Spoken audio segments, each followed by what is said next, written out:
Bismillahirrahmanirrahim. Assalamualaikum warahmatullahi wabarakatuh. Perkenalkan, nama saya Fitriani Siregar. Di sini saya akan menjelaskan materi fikih muamalah dari pertemuan pertama sampai pertemuan terakhir.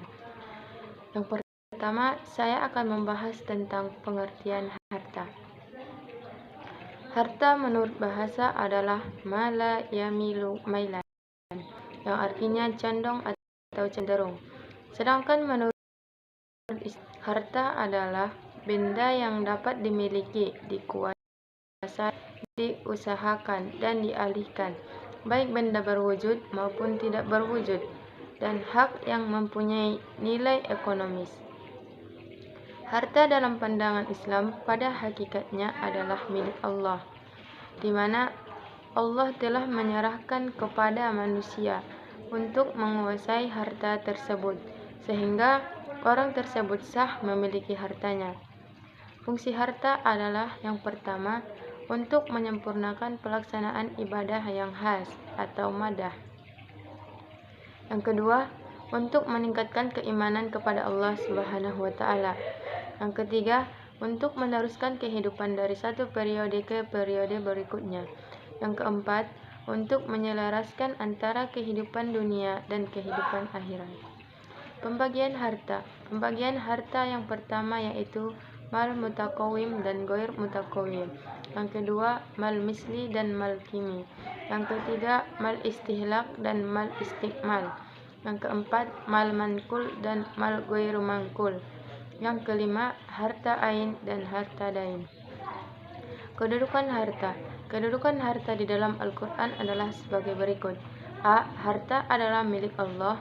B. Harta sebagai sarana untuk memperoleh bekal menuju kehidupan akhirat.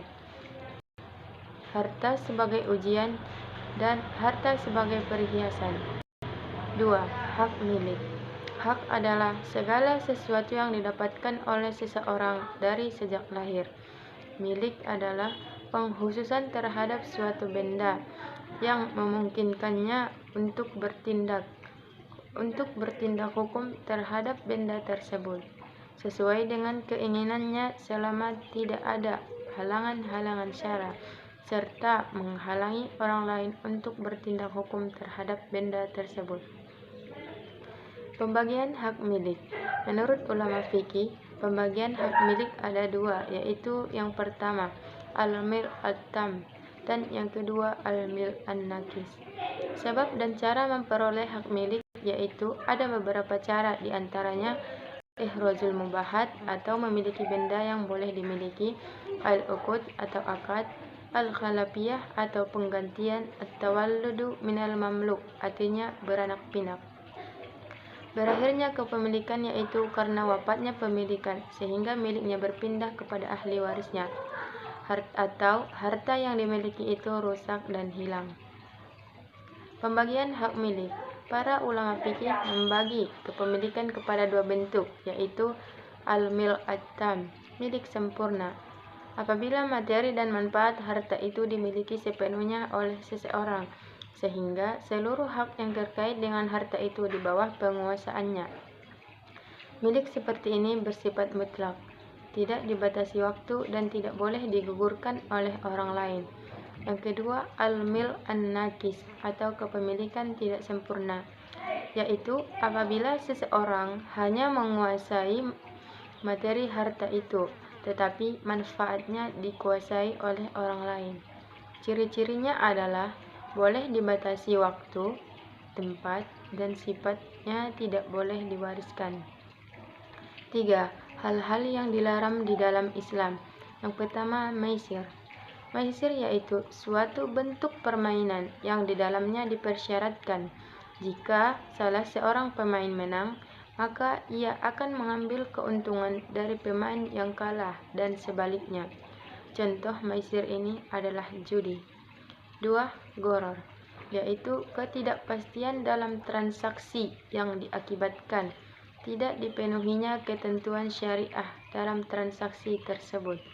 Dampak dari transaksi yang mengandung gharar adalah penzaliman atas salah satu pihak yang bertransaksi, sehingga hal ini dilarang dalam Islam. Beberapa kategori unsur gharar antara lain dari segi kuantitas, tidak sesuainya timbangan atau takaran. Kemudian, dari sisi kualitas, terdapat ketidakjelasan pada kualitas barang. Selanjutnya, dari sisi harga, adanya dua harga dalam satu transaksi. Dan yang terakhir, dari sisi waktu, yaitu terdapat ketidakjelasan pada waktu penyerahan. 3. Haram. Haram tidak diperbolehkan melalui transaksi atau benda atau hal-hal yang diharamkan, sehingga tidak sah transaksi jual beli jika objek jual belinya adalah khamar atau narkoba. 4. Riba. Pengertian riba dalam Islam adalah tambahan dalam aktivitas hutang piutang dan jual beli.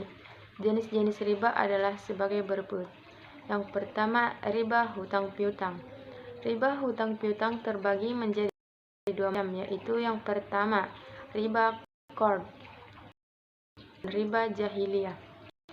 Riba qard yaitu suatu manfaat atau kelebihan tertentu yang disyaratkan terhadap yang berhutang. Misalnya, putra memberikan pinjaman dana tunai pada Fauzan sebesar 1 juta dan wajib mengembalikan pokok pinjaman dengan bunga sebesar 1.500.000 pada saat jatuh tempo, dan kelebihan dana pengembalian ini tidak dijelaskan tujuannya untuk apa. Yang kedua, riba jahiliyah. Riba jahiliyah yaitu hutang yang dibayar lebih dari pokoknya karena si peminjam tidak mampu membayar hutangnya pada waktu yang telah ditetapkan atau ditentukan. Contohnya, Fulan meminjam uang 700.000 pada Fulana dengan tempo 2 bulan. Pada waktu yang ditentukan, Fulan belum bisa membayar dan meminta keringanan.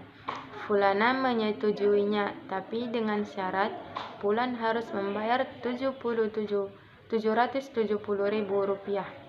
5. Batil.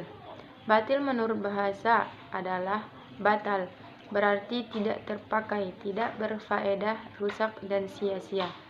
Secara istilah, batil berarti terlepas atau gugurnya suatu perbuatan dari ketentuan syara, serta tidak adanya pengaruh perbuatan tersebut dalam memenuhi tuntutan syariah.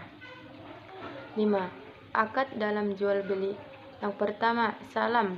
Salam adalah akad jual beli barang pesanan atau menjual sesuatu yang tidak dapat dilihat zatnya atau barang itu di dalam tanggungan si penjual. Rukun salam ada 3, yaitu si penjual dan pembeli barang dan uang, siyat atau lapas akad. 2. Istisna. Istisna adalah akad jual beli pemesanan pembuatan barang tertentu dengan kriteria dan persyaratan tertentu yang disepakati antara pemesanan atau pembeli dan penjual. 3. Murabahah adalah perjanjian jual beli antara bank dengan nasabah. Bank syariah membeli barang yang diperlukan nasabah, kemudian menjualnya kepada nasabah yang bersangkutan sebesar harga perolehan ditambah dengan margin keuntungan yang disepakati antar bank syariah dan nasabah. 4. Bai al-wafa adalah jual beli yang dilakukan oleh dua pihak yang disertai dengan syarat bahwa barang yang telah dijual tersebut dapat dibeli kembali dengan harga jual pertama sampai tenggang waktu yang telah ditentukan tiba. 5. Pengertian al-bai bisman azil. Secara tata bahasa dapat diperhatikan sebagai pembelian barang dengan pembayaran cicilan atau angsuran. 6. Bai al-innah adalah satu bentuk transaksi jual beli di mana penjual menjual barangnya kepada pembeli secara tangguh dan kemudian pembeli tadi menjualnya kepada penjual tersebut secara tunai dengan harga yang lebih rendah dari harga yang harus ia bayar secara jatuh tempo. 7. Bai at-tawarruk dalam mazhab Hanbali adalah suatu transaksi muamalat dalam jual beli yang melibatkan 3 pihak.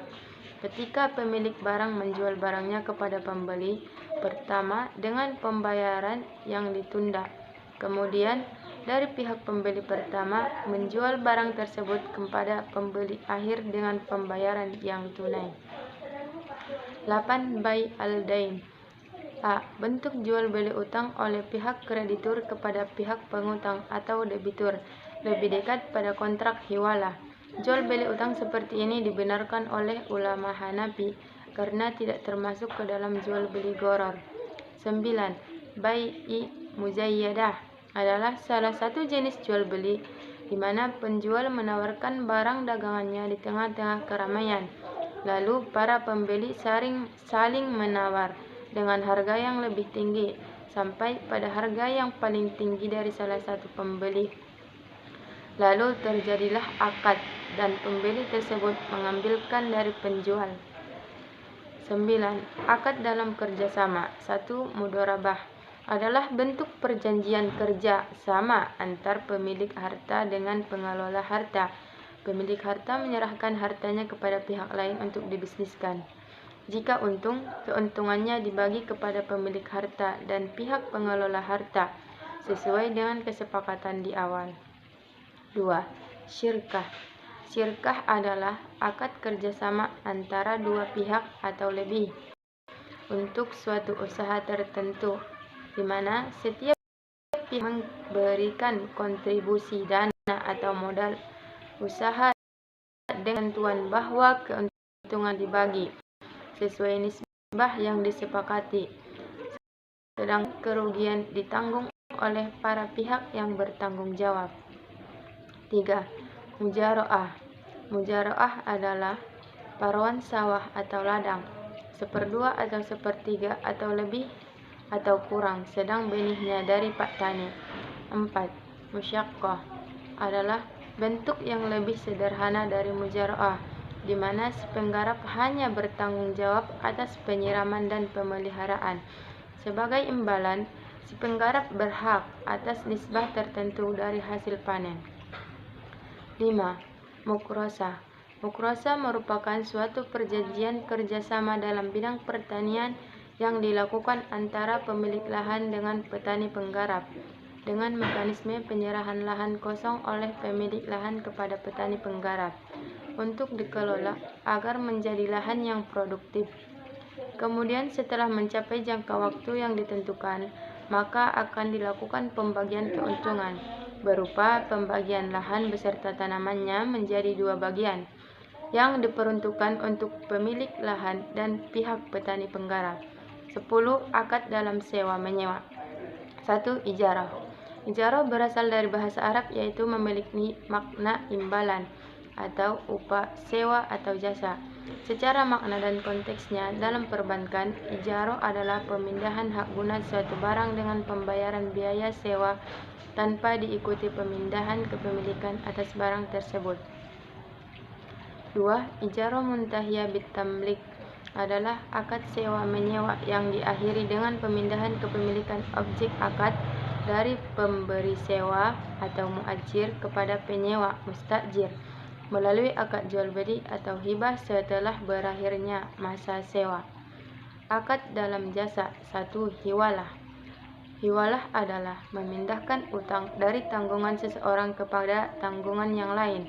Rukun hiwalah ada 6, yaitu yang pertama, muhil, orang yang berhutang, yang kedua, muhtal, orang yang berpiutang, yang ketiga, muhal alaih, orang yang berutang, yang keempat, utang muhil kepada muhtal, 5. Utang muhal alaih kepada muhil, dan yang keenam, sigot atau lafaz akad. 2. Wadiah adalah yaitu menitipkan sesuatu barang kepada orang lain. Ia dapat memelihara dan menjaganya menurut mestinya. Hukum meneriah yaitu ada 3. Yang pertama, sunat apabila ia percaya kepada dirinya dan menjaga petaruh yang diserahkan kepadanya. Yang kedua, apabila ia tidak sanggup menjaganya sebagaimana mestinya. 3. Makruh terhadap orang yang menjaganya jika ia tidak percaya diri kepadanya. Yang ketiga, rohnun adalah menggadaikan barang di pegadaian dan si penggadai membayar uang sewa.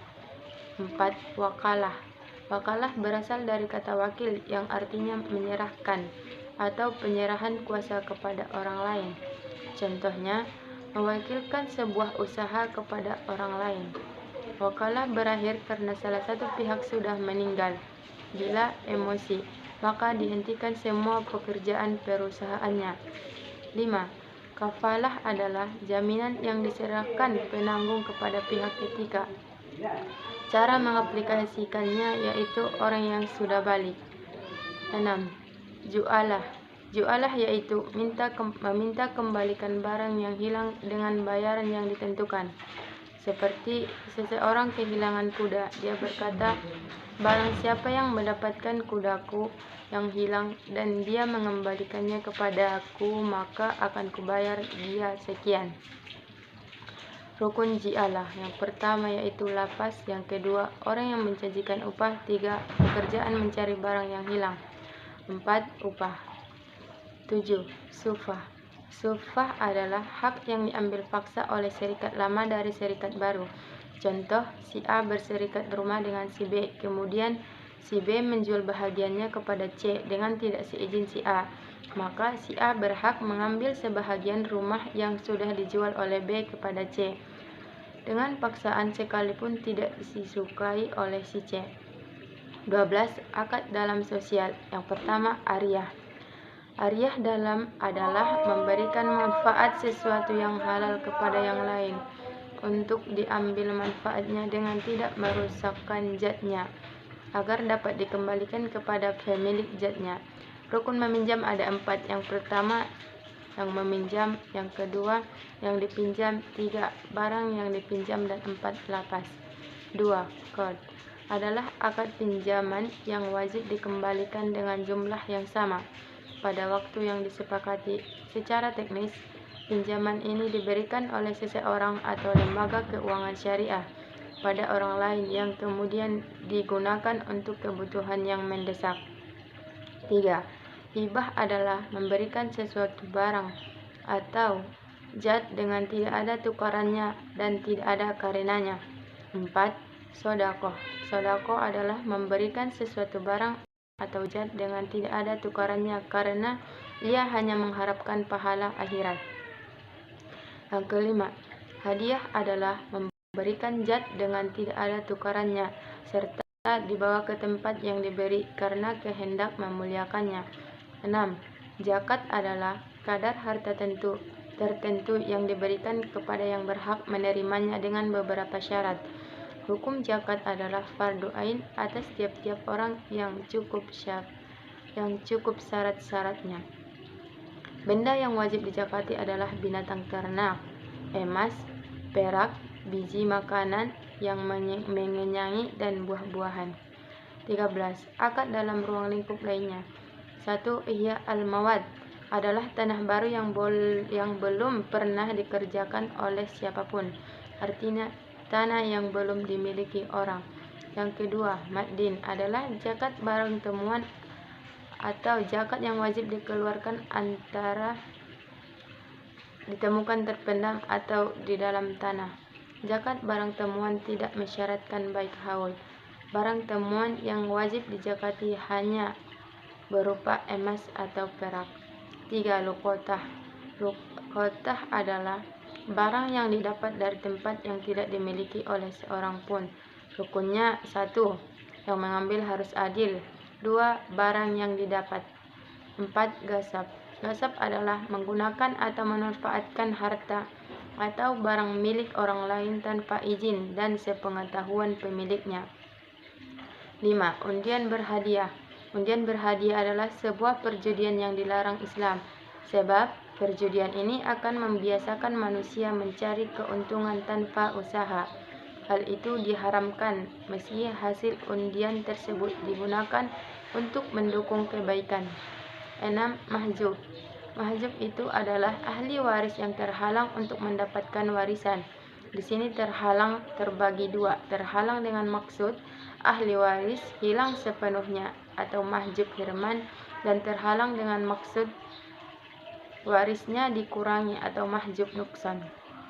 Seorang saudara laki-laki menjadi mahjub hirman karena adanya anak laki-laki. 7. Muflis. Muflis adalah kebangkrutan atau ketidakmampuan yang dinyatakan secara legal oleh individu atau organisasi untuk membayar kreditur mereka.